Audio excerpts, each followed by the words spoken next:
हर महिला रोज अपने घर में काम करती है, रोज 2 गुना काम करती है। उसके बावजूद भी अगले दिन देखो तो वही काम फिर से हमें मिलता है। क्या ऐसा नहीं लगता है कि हमें कुछ ऐसे टिप पता होने चाहिए जिससे जो हमारे काम है वो आसान हो जाए। Hello, good morning viewers, welcome to back my YouTube channel. रोज काम करते हुए भी अगले दिन अगर आपके पास वही काम डबल मात्रा में आता है, इसका मतलब हमारे काम करने में कहीं ना कहीं कोई गलती है। तो अपनाए कुछ स्पेशल टिप। पहला यूजफुल टिप मेरा जुराब से जुड़ा हुआ है। ये सॉक्स ना कभी कभार हमारे साथ ऐसा होता है कि साइज में बड़े आ जाते हैं या फिर हम बच्चे को साथ नहीं ले जा पाते हैं। तो मैं बच्चे को साथ नहीं ले जा पाई थी और ये देखिए जो जुराब आया है ये साइज में बहुत ज्यादा बड़ा है।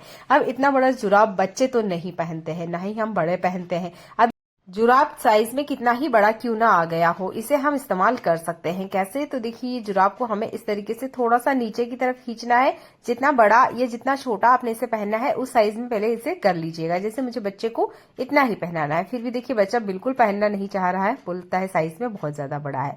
तो इसे ना आपने नीचे की तरफ से कुछ इस तरीके से ऊपर की तरफ फोल्ड करना है। नीचे की तरफ मत कीजिएगा, जहां जूते की जीवा रखी जाती है या जीवा होती है वहां पर क्या ये इकट्ठा हो जाएगा। आप ऊपर की तरफ इसे कीजिएगा और इस तरीके से फोल्ड कर दीजिएगा जैसे मैं आपको दिखा रही हूँ। ये टिप बच्चों के लिए भी बहुत फायदेमंद है और बड़ों के लिए भी। आप इसे इस्तेमाल करें। और अगर जुराब गलती से बड़ा आ गया है, स्पेशली ये चीज ना बच्चों के साथ ही होती है कि बच्चों की जो जुराब होते हैं वो थोड़े से हम बड़े ही लेते हैं बढ़ते हुए, पर इसके साथ काफी सारी गलतियां भी हो जाती है कि बच्चे बड़ा जुराब भी पहनते ही नहीं है। आपको इसे पहनाना है तो इस छोटे से टिप को इस्तेमाल करें। ऐसा ही अगला यूजफुल हैक अगेन मेरा बच्चों या हम जैसों से जुड़ा हुआ है। बहुत बार क्या होता है, हमारे जींस वगैरह या पेंट वगैरह में इस तरीके से नाड़ा होता है या फिर इस तरीके से बटन्स होते हैं। अब ये बच्चे का जींस है, इसका जो बटन है वो टूट गया है। हमारे साथ भी होता है, कभी कभार हमारे जींस की बटन भी टूट जाती है और हम बाहर होते हैं। देखिए तब कुछ जुगाड़ तो हमें पता होना चाहिए। तो एक छोटा सा टिप बताती हूँ, इमरजेंसी में ये बहुत ज्यादा काम आएगा। तो देखिए बहुत बार ये गलतियां हो जाती है चाहे अनचाहे। तो आपके पास आपके पॉकेट में चाबी जरूर होगी। आपने क्या करना है, ये चाबी को कुछ इस तरीके से लगाना है जैसे मैं आपको दिखा रही हूँ। ये देखिए कुछ इस तरीके से बाहर की तरफ आप इसे लगाइएगा। चाबी का हिस्सा बाहर होना चाहिए और इसका ये जो छल्ला है ना ये अंदर की तरफ होना चाहिए। जैसे मैं आपको दिखा रही हूँ बिल्कुल सेम आप इस तरीके से करोगे ना तो देखिए ये इमरजेंसी एग लॉक लग गया है।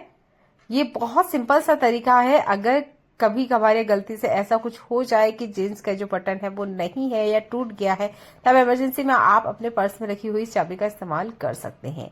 बच्चों के जितने भी सिरप होते हैं उसमें शुगर होती है, जिसकी वजह से ना कितनी भी सावधानी से रखें, अगर ये गिरती है तो भी इसके आसपास चींटी आ जाती है, या हम ऐसे रखे हुए हो तब भी इस पे चींटी आ जाती है। इसे रखने का सही तरीका ये है कि कोई सा भी आप ऐसा बाउल या बर्तन या इस तरह का कंटेनर लें जिसमें थोड़ा सा पानी हो। पानी रहना बहुत जरूरी है। अगर आप पानी रखते हो तो आप देखोगे इसके आसपास आपको कभी चींटी देखने को नहीं मिलेगी, क्योंकि बच्चों के जितने भी सिरप है सब में शुगर होती है। तो चींटियां आम सी बात है इसके आसपास आती है। तो पानी का इस्तेमाल करें। अगला स्कूल हैक मेरा विंटर सीजन से जुड़ा हुआ है। देखिए मैं इस तरह की टोकनी का इस्तेमाल करती हूँ, मुझे यूज करने में सबसे ज्यादा अच्छी लगती है। हमारे यहाँ बहुत टाइम से इसे इस्तेमाल कर रहे हैं, दादा नानी के टाइम से, तो मुझे तो यही यूज करना सूटेबल लगता है। पर देखिए जैसे जैसे जनरेशन चेंज होती है हर चीज मार्केट में नई आती है। तो मैंने भी ऑनलाइन ये इस तरीके का एक कैसरोल मंगाया है जिसमें रोटी रखी जा सकती है। पेपर नेपकिन का यूज करें, इसे बेस में लगाएं, इसके बाद में रोटी रखें। स्पेशल ये टिप ना आपको विंटर सीजन में जरूर यूज करना है, क्योंकि ज्यादा ठंड है कि ये रोटी अगर आप 2-3 घंटे भी बाहर रख दोगे तो इतनी ज्यादा सख्त हो जाती है कि बिल्कुल खाने का मन नहीं करता है। रोटी हो पराठा हो, इसके लिए आप इस टिप का इस्तेमाल करें। अगर आप इस तरीके से कैसरोल का यूज नहीं करते, टोकनी का इस्तेमाल नहीं करते और इस तरीके स्टील कंटेनर का इस्तेमाल करते हैं, तब भी आपने सिमिलर यही टिप का यूज करना है। टिश्यू पेपर या इस तरीके से कोई कॉटन कपड़े का इस्तेमाल करें, रेप करें अच्छे से रोटी को और उसके बाद में कवर कर दें। 6 घंटे बाद भी आपको रोटी बिल्कुल ही फ्रेश मिलेगी। आप भी अपनी लाइफ आसान बनाना चाहते हैं तो प्लीज चैनल को सब्सक्राइब कर ले। अगला यूजफुल हैक मेरा विंटर सीजन से जुड़ा हुआ है। अभी देखिए सर्दियों में हम स्वेटर का इस्तेमाल करेंगे। बहुत बार होता है कि स्वेटर में से काफी बार ये धागे ना इस तरीके से बाहर आ जाते हैं। तो आपके पास ये बालों वाली क्लिप जरूर होगी या जूड़ा पिन है, जो भी अवेलेबल है उसका यूज करना है। इस तरीके से आपने ये जो धागा है अटका लेना है और इनसाइड अंदर की तरफ आपने प्रेस करते हुए इसे धक्का देना है। आप भी स्वेटर कैप का इस्तेमाल करोगे ही, तो देखिए ये चीज जरूर होती है कि धागे ना बाहर आ जाते हैं। तो आप इस क्लिप का इस्तेमाल कर सकते हो धागे को अंदर की तरफ करने के लिए। इसके बाद में आप चाहे तो सुई धागे से इसे सिल सकते हैं, नहीं तो आप इस तरीके से अंदर भी कर दोगे तो देखिए बाहर की तरफ आपको धागा नहीं दिखेगा।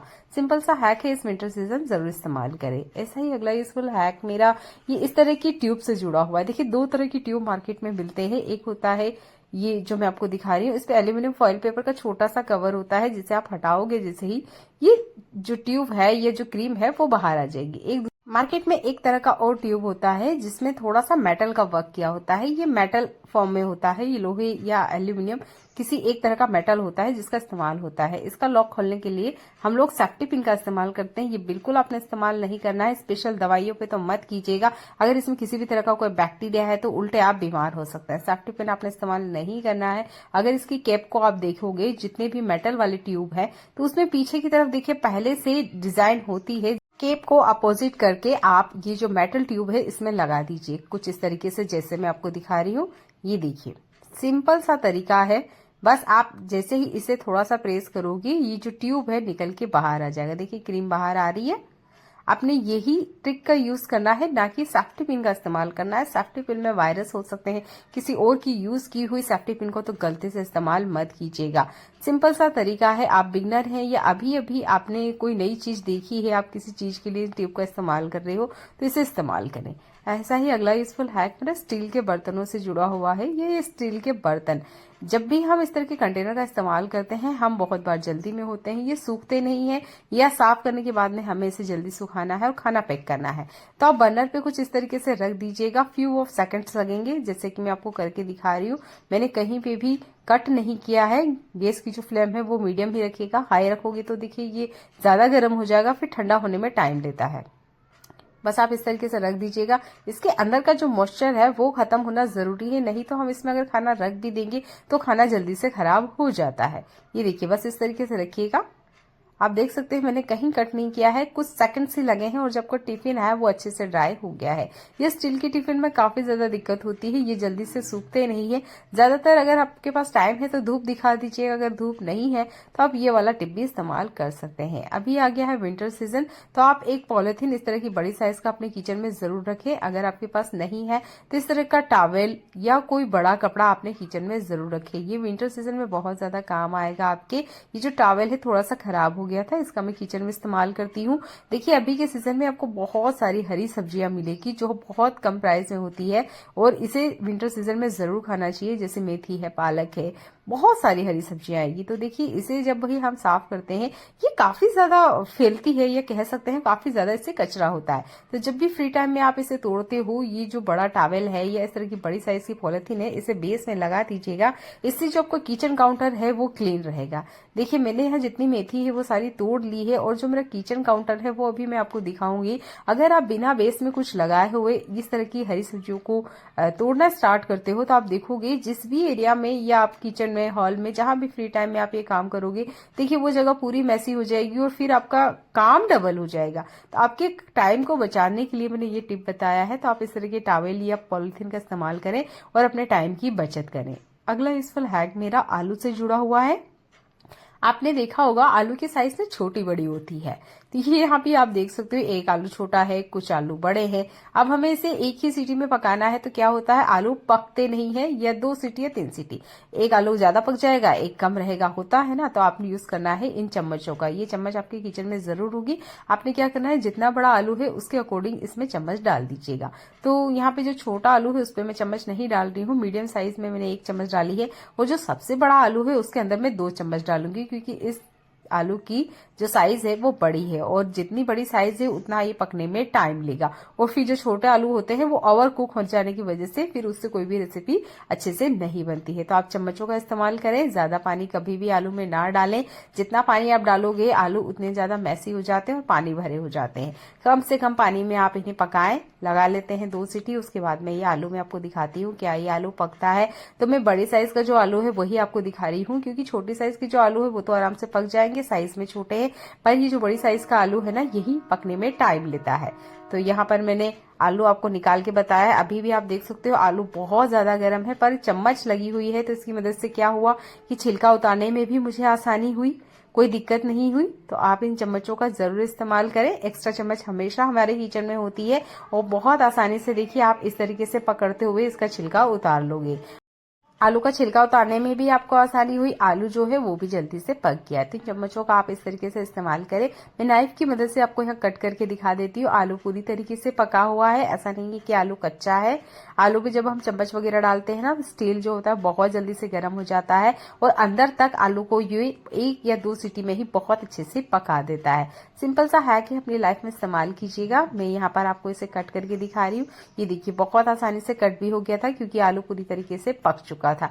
तो आपका गैस की बचत करनी है आपको, और आलू छिलना जल्दी में है क्योंकि सुबह सुबह के टाइम हमारे पास बिल्कुल टाइम नहीं होता है कि आलू को ठंडा होने दे उसके बाद में हम छीलें। तो आप ये सिंपल से हैक यूज कीजिएगा और अपना जो टाइम है उसकी बचत कीजिए। चलिए देख लेते हैं एक और कमाल का यूजफुल हैक। क्या आपको भी हरी सब्जी बनाते वक्त ऐसा लगता है कि सब्जी का जो कलर है वो बहुत जल्दी चेंज हो जाता है? जैसे कि मैं यहाँ मेथी बना रही हूँ, पालक या कोई सी भी हरी सब्जी जो आप बना रहे हो, तो देखिए इसका जो कलर है वो चेंज होता है। आप चाहते हो सब्जी का कलर हरा ही रहे तो आप ना थोड़े से चीनी के दाने ऐड कर लीजिएगा, जितने मैं आपको दिखा रही हूँ, बहुत ज्यादा नहीं, आधी चम्मच से भी कम चीनी के दाने आप अगर हरी सब्जी में डालते हो, जो भी आप हरी साग बना रहे हो, तो आप देखोगे इसका जो कलर है वो एकदम से चेंज नहीं होगा। नहीं तो ये जो हरी सब्जी है ये हरी कम थोड़ी सी ना डार्क हरी या हल्का सा कालेपन पे आ जाती है। तो इतना कालापन या सब्जी का इतना कलर बदल जाना देखने में अच्छा नहीं लगता है। आप चाहते हो कि सब्जी का कलर हरा ही रहे तो थोड़े से चीनी के दाने ऐड कीजिएगा। मैंने इसे करके देखा है, आजमाया हुआ नुस्खा है, 100% वर्क करता है। आप अपनी लाइफ में इसे जरूर अपनाएं।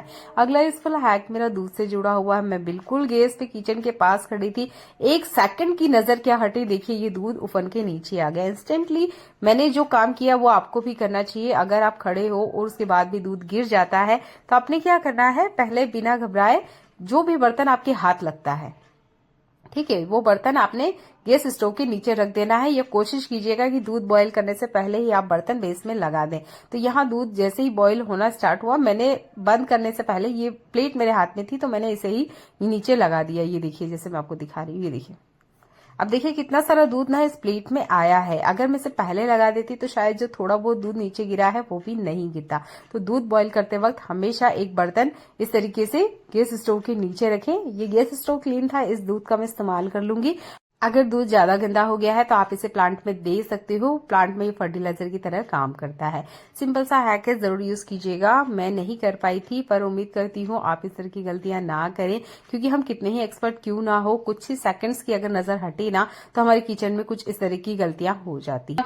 बहुत कम छोटी कम क्वांटिटी में चीजों को, थोड़ी सी मात्रा में अदरक को कुटना हो, इस तरीके से काली मिर्च या लौंग को, जिसका भी आपको बहुत कम क्वांटिटी में मिश्रण चाहिए या पाउडर चाहिए, तो आप बेलन का इस्तेमाल करते होंगे, मुसल का भी इस्तेमाल करते होंगे। पर इससे क्या होता है, पूरा जो किचन काउंटर होता है वो मेसी हो जाता है। जिस भी ग्लास का आप चुनाव करें, कोशिश कीजिएगा वो इस तरीके से फैला हुआ या बड़ा ना हो। जैसे एक दूसरा ग्लास मैं आपको दिखाती हूँ, इस तरीके से गोल हो, थोड़ा सा यहाँ पे भारीपन हो। ये पीतल का है, थोड़ा भारी है। अगर आपके पास मुसल नहीं है या अभी मुसल खाली नहीं है या आपको इलायची ही क्यों ना कूटना हो, तो आप इस तरीके से बेलन का इस्तेमाल कर सकते हैं। हम बेलन का इस्तेमाल सिर्फ रोटी बनाने के लिए करते हैं, पर ये दूसरे तरीके से भी बहुत अच्छे से काम करती है। अगर सिर्फ 2 मिर्ची है या 2 थोड़ी क्वांटिटी में आपका कोई सामान है वो आपको पीटना है या उसका मसाले जैसा बनाना है, मिश्रण चूर्ण बनाना है, तो आप ये बेलन का बराबर इस्तेमाल कर सकते हैं। देखिए मैंने आपको पाउडर बना के भी बताया है।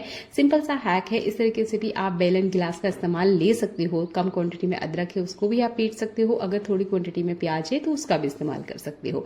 ऐसा ही अगला यूजफुल हैक मेरा लहसुन से जुड़ा हुआ है। ये जो लहसुन होती है ना, कितना भी हम कोशिश कर ले, इसको छिलने में बहुत दिक्कत होती है। बहुत बार हमारे नाखून में लगती है, बहुत बार हमारे पास टाइम ही नहीं होता है भाई कि इसके लिए अलग से कौन बैठे। तो देखिए जब भी आप किचन में काम कर रहे हो, 1.5 मिनट, बहुत ज्यादा बोल दिया मैंने, इससे भी कम वक्त आपको लगेगा। बस लहसुन को आपने इस तरीके से खोल लेना है। इसके बाद में आप ले लीजिए हल्का सा गर्म पानी, अगर है तो ठीक है, नहीं है तो कोई बात नहीं, नॉर्मल जो टैप वाटर है वो भी चलेगा। आप इसके अंदर ये जो लहसुन की कली आपने खोली है ये डाल दीजिए, बस आपने डाल के छोड़ देना है। सिमिलर आप यही ट्रिक प्याज के लिए भी कर सकते हैं। आपने क्या करना है, इन्हें छीलने से पहले कली खोल लीजिए, प्याज का छिलका चाहे तो उतारे, नहीं भी उतार पा रहे हो तो कोई बात नहीं है, बस पानी में आप इन्हें छोड़ दीजिएगा। 5 मिनट का टाइम दीजिएगा, अपने आप इनके जो छिलके होते हैं ढीले हो जाते हैं, परत जो होती है वो बिल्कुल इसकी स्किन से छूट जाती है। जैसे कि मैं आपको दिखाना चाहूंगी, ये देखिए हल्का सा यहाँ पर एक दरार पड़ चुकी है, बस थोड़ा सा ही मैंने इसको हटाने की कोशिश की और ये देखिए लहसुन छिलके से बाहर आ चुकी है। ये बहुत सिंपल सा ट्रिक है। अगर आपको प्याज लहसुन की स्मेल पसंद नहीं है या आपको छिलना पसंद नहीं है तो आप ये वाला टिप अप्लाई कर सकते हैं। नॉर्मल टैप वाटर भी चलेगा, बहुत सिंपल सा ये ट्रिक है। अगर आप बिगनर है तो आपको ये बहुत ज्यादा पसंद आएगा। अगर आप कंटिन्यू किचन में काम करते हो और आपके पास टाइम नहीं रहता है, जैसे हाउस वाइफ होती है या जो ऑफिस गोइंग वुमेन्स होती है, उनके पास बिल्कुल टाइम नहीं होता है भाई कि वो 10-10-15 मिनट इन प्याज लहसुन के पीछे बर्बाद करें, तो आप ना ये पानी वाले टिप को अप्लाई कीजिए अपनी लाइफ में। जब आप इस टिप को यूज करोगे तभी आपको महसूस होगा कि आपका जो टाइम है वो कितना ज्यादा बचता है, क्योंकि हम महिलाओं के लिए 10 मिनट निकालना भी बहुत मुश्किल हो जाता है। पर ये पानी वाला हैक बहुत अच्छे से काम करते हैं। कुछ सेकंड्स में देखिए मैंने कितने सारे लहसुन छिल के आपको दिखाई है। ऐसा ही अगला यूजफुल हैक है मेरा चाय से जुड़ा हुआ। कितनी भी अच्छी ब्रांडेड क्वालिटी की चाय क्यों ना ले आए, क्या आपको भी ऐसा लगता है कि उसमें कोई स्वाद ही नहीं है, कोई टेस्ट ही नहीं है, बाजार जैसी कोई बात ही नहीं है, तो क्या करें? एक छोटा सा टिप अगर आप अपनाते हो तो आपकी चाय का स्वाद इतना ज्यादा बढ़ जाएगा, हर कोई पूछेगा बनाई कैसे थी। 2 कप चाय में मैंने आधी चम्मच इतना कॉफी पाउडर ऐड किया है। आप जिस तरीके से भी चाय बनाते हो उसमें बस थोड़ा सा कॉफी पाउडर आपने ऐड कर देना है, ये भी जब हमारी चाय पत्ती उबाली जाती है उस वक्त। उसके बाद में आप चीनी, इलायची, काली मिर्च, लौंग जो भी ऐड करना चाहते हो वो आपकी मर्जी है। पर इस चाय का जो स्वाद है ना वो आपकी नॉर्मल चाय से बहुत अलग आएगा। जरूर आपसे सवाल होगा कि आपने ये चाय बनाई कैसे है, इतनी अच्छी इसकी खुशबू होती है, फ्लेवर की तो क्या ही कहने। मैंने इस टिप को अप्लाई करके देखा, मुझे भी यकीन नहीं हुआ था कि चाय इतनी स्पेशल हो सकती है। ऐसा अगला यूजफुल हैक मेरा नॉन स्टिक तवे से जुड़ा हुआ है। अगर आप कंटिन्यू नॉन स्टिक तवे का यूज करते होंगे तो आपने भी देखा होगा साल 6 महीने बाद इसकी कोटिंग भी निकलती है, आपका डोसा चीला बिल्कुल भी नहीं बनता होगा। कैसे आपको नॉन स्टिक तवे के बजाय लोहे के तवे का यूज करना चाहिए। अगला यूजफुल हैक मेरा चाय से जुड़ा हुआ है। क्या आप भी चाय छानते वक्त, कॉफी छानते वक्त या दूध छानते वक्त ये गलती करते हैं? तो ये गलती बिल्कुल आज से बंद कर दीजिएगा। देखिए 1 डॉट इतना ही यहाँ पे दूध गिरा है, पर ये हमारा काम बढ़ गया है। देखने में छोटा सा लग रहा है पर इससे तो हमें क्लीन करना ही पड़ेगा, अभी नहीं 10 मिनट 15 मिनट बाद जब भी क्लीन करना है, क्लीनिंग हमें ही करना है। तो देखिए जब भी आप दूध स्टैंड कर रहे हैं, कॉफी, चाय, जो भी चीज आप स्टैंड कर रहे हो या एक बर्तन से दूसरे बर्तन में ट्रांसफर कर रहे हो, तो बेस में आपका ये जो किचन काउंटर वाला गैस का कपड़ा होता है इसका यूज करना बिल्कुल ना भूलें, जिसे आप किचन डस्टर भी कहते हैं। जब भी आप कोई चीजें एक दूसरे में ट्रांसफर कर रहे हो, कोई कंटेनर हो सकता है या इस तरीके से आप कोई चीजें स्टैंड कर रहे हो, आप किचन टॉवल या किचन डस्टर का यूज करना बिल्कुल ना भूलें। बेस में इस तरीके से लगा लीजिए। छोटा सा ट्रिक आपको देखने और सुनने में लग रहा होगा पर ये आपके बड़े बड़े काम को आसान कर देता है, क्योंकि लास्ट में जब हम क्लीनिंग करते हैं ना तब हमें पता चलता है कि हमारा टाइम कितना ज्यादा बर्बाद हो रहा है। इन्हें हम यूं भी तो क्लीन करते ही हैं, तो ये वाला ट्रिक भी अप्लाई कर लीजिए। चलिए देखते हैं एक और कमाल का यूजफुल हैक।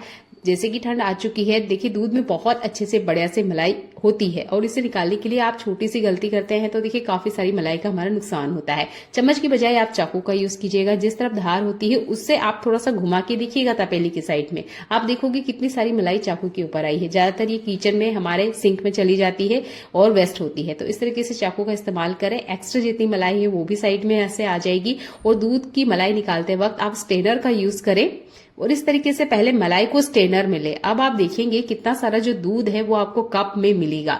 ये दूध ना वेस्ट हो जाता है। जब हम मलाई से घी निकालते हैं तो आपने देखा होगा बहुत सारा साइड में ना वो दूध निकलता है, काफी बार वो खट्टा हो जाता है, बहुत ज्यादा उसमें बैड स्मेल आती है, जिसकी वजह से हम इसे यूज ही नहीं कर पाते हैं। तो अब अगर आप भी मलाई इकट्ठा करते हैं तो इस तरीके से स्ट्रेनर में मलाई को ले, जितना एक्स्ट्रा दूध है उसे स्टैंड करें। अब इस दूध का आप चाय वगैरह के लिए इस्तेमाल कर सकते हो, पर मलाई को आपने इसी तरीके से निकालना है। अगर आप ये टिप अप्लाई नहीं करते हो तो आपने भी देखा होगा बहुत सारा दूध बर्बाद हो जाता है और उसमें से बैड स्मेल आने के कारण हम इसका यूज भी नहीं करते हैं। कोशिश कीजिए आप इसे फ्रीजर में रखें, इसमें कोई बैड स्मेल नहीं आती है। इस तरीके से अगर आप रखोगे तो देखिए सिर्फ मलाई आ रही है, कोई दूध एक्स्ट्रा नहीं आ रहा है। सिंपल से छोटे से हैक है पर ये डेली लाइफ में आपकी बहुत ज्यादा मदद करते हैं। जो चीज वेस्ट हो रही है ना उसकी बचत करना हमें आज से सीखना होगा। अगला यूजफुल हैक मेरा प्याज से जुड़ा हुआ है। इस प्याज को कट करने का एक बहुत सिंपल सा ट्रिक बता रही हूँ। इसके ऊपर वाले ही जो एजेस है या नॉड है ये आपने कट नहीं करना है, आपको चाकू को बीच में लगाना है और देखिए इस तरीके से 2 टुकड़े में कीजिएगा। इसके बाद में आप देख रहे होंगे इसका ये जो जड़ वाला हिस्सा है ये हमें कट करना है। प्याज का ये जो ऊपर वाला हिस्सा है ये भी हमें कट कर देना है। देखिए बिना छिलका उतारे आपका जो प्याज है वो छिल चुका है या इसकी जो स्किन है वो उतर चुकी है ना। बहुत ही सिंपल सा ट्रिक। तो आप जब भी प्याज को कट करते हो उसका छिलका उतारने में टाइम वेस्ट मत कीजिए, बस चाकू से बीच में कट लगा दीजिएगा। बहुत सिंपल तरीके से इसके छिलके निकल जाते हैं। फिर इसका जो एंड है और जड़ वाला हिस्सा है कट कर दीजिए। हम जो चीला घर पे बनाते हैं, जो डोसा हम घर पे बनाते हैं, उसका स्वाद मार्केट जैसा नहीं आता। ऐसा क्यों भला? तो देखिए आपने लेना है एक बाउल में तेल और ये जो प्याज हमने कट किया है ना इसमें फॉग या चाकू इस तरीके से लगा दीजिए। और तेल में रख दीजिएगा। अब इस तेल से आपने क्या करना है, आपका जो नॉनस्टिक तवा है या इस तरीके से लोहे का तवा है उसको ग्रीस करना है। ये सिंपल सा काम आपके जो भी डोसा बना रहे हो, चीला बना रहे हो, उसके फ्लेवर को इतना ज्यादा इंक्रीज कर देता है कि मार्केट वाले डोसा या जो चीला है उसको टक्कर देता है। यकीन नहीं है, करके देखिएगा। यहाँ पर आप आलू का भी इस्तेमाल कर सकते हैं। हमारे यहाँ प्याज का पसंद किया जाता है इसलिए मैं प्याज का आपको बना के बता रही हूँ। आप आलू का भी बराबर इस्तेमाल कर सकते हैं और सिर्फ 4 से 5 ड्रॉप इतने ऑयल में आपका जो एक डोसा है या चीला है वो बनके रेडी हो जाता है। जैसे मैंने आपको कहा कि नॉन स्टिक तवे की बजाय आप लोहे के तवे का इस्तेमाल करें। ये यूज करने में आसान है, क्लीनिंग भी बहुत अच्छे से हो जाती है। एक बार आप पैसा लगाओगे, यकीन मानिए 15-20 साल तक आपको पलट के नहीं देखना होगा। मुझे किचन में काम करते हुए लगभग 15 साल का एक्सपीरियंस है और मैंने इस चीज को फील किया है और मेरा ये एक्सपीरियंस भी है कि जो नॉन स्टिक तवे हैं वो बहुत अच्छी क्वालिटी के होते हैं। नो डाउट बहुत अच्छी कम प्राइस में आज के टाइम पे वो मिलते भी हैं, पर उनकी जो लाइफ लाइन है वो 2 साल या 3 साल से ज्यादा नहीं होती। ज्यादा से ज्यादा आप 5 साल के लिए गारंटी ले लीजिएगा। पर ये जो लोहे के तवे होते हैं इसको एक बार खरीदिएगा, अच्छी बेस वाला मोटा, आप यकीन मानिए आपको पलट के नहीं देखना होगा। आपने जहां पैसा लगाया है आपको कभी भी इस चीज के लिए अफसोस नहीं करना पड़ेगा कि देखिए मैंने गलत जगह पैसा लगाया है। तो जब भी आप पराठा बना रहे हो, चीला बना रहे हो या इस तरीके से डोसा बना रहे हो, अच्छी क्वालिटी का एक बस लोहे का तवा ले लीजिएगा। क्लीन कैसे करना है बहुत सारी वीडियो मैंने पहले अपलोड कर रखी है, तो चैनल को एक बार विजिट कीजिएगा। मुझे ये यूज करने में सबसे ज्यादा कंफर्टेबल लगता है और ये यूज करने में भी बहुत ईजी है। देखने के लिए आपका बहुत सारा धन्यवाद।